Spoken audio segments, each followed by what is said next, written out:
All right, thank you. Herb Stratford, KMSB and KOLD, Tucson, Arizona. Great to meet you, Herb.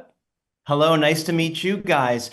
Philippa, let me start with you and just say I know that you have sort of an extensive background in documentary work, and so I was just thinking about how this film really has some of that educational sort of component to. So that was probably in your mind that you needed to educate people a little bit about what was going on here. It wasn't just a purely a narrative thing that there's some assumptions taken.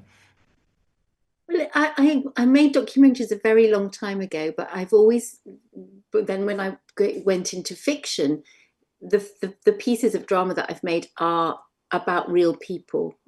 So, for example, when I did The Crown with Claire, that's about the real Queen, and some of my quite hard hitting dramas that I've made.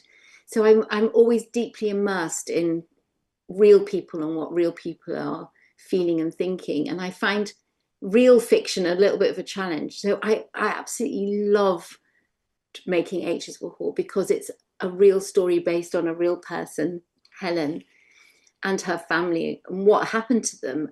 And it's very, very important to me to ground the feeling of the piece of work that I'm doing in reality.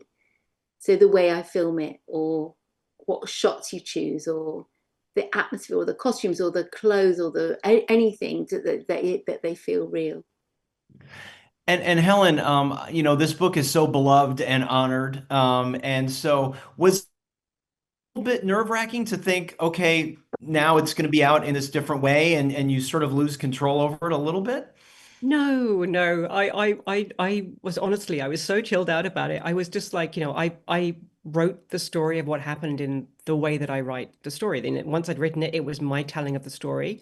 And then once the book's out, it doesn't belong to you anymore. The story becomes the property of the readers, right? I've had people tell me it's a book about international relations or a book about having a baby and looking after a new baby.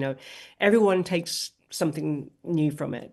So, I was really delighted that the book was going to be made into a movie. The only thing that worried me was the falconry. I'm like, look, you can make me look like an idiot because I was a bit of an idiot back then, but I need the hawks to be fine. I need them to be well looked after. I need them to be, you know, I need the welfare of the hawks to be paramount. And I honestly couldn't have asked for anything more. The birds in the film are so happy that they even play on screen, which is, unheard of.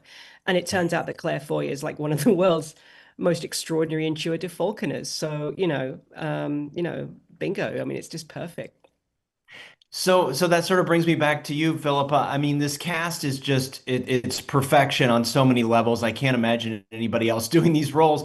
But clearly the Mabels steal the show and they're just magnificent creatures and that must have been sort of magical, sort of I understand it was a very complicated set and sort of the rules and everything, but that must have just been magical to work with those birds.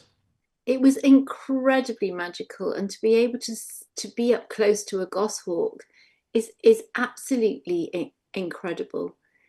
There's a little scene where Helen, who's played by Claire, obviously sits at the feet of Mabel, looking up at her and just gazing upon her, and she's like a goddess.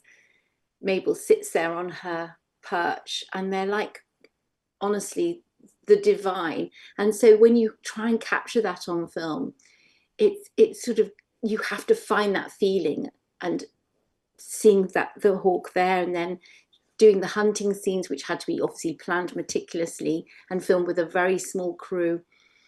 Hardly anybody was around when we did those scenes, so the hawk could feel as comfortable as possible. It was, yeah, it was an incredible experience, quite challenging to organize. We had to have closed sets. All the rest of the crew, and we were filming the scenes in Helen's house, had to be hiding upstairs.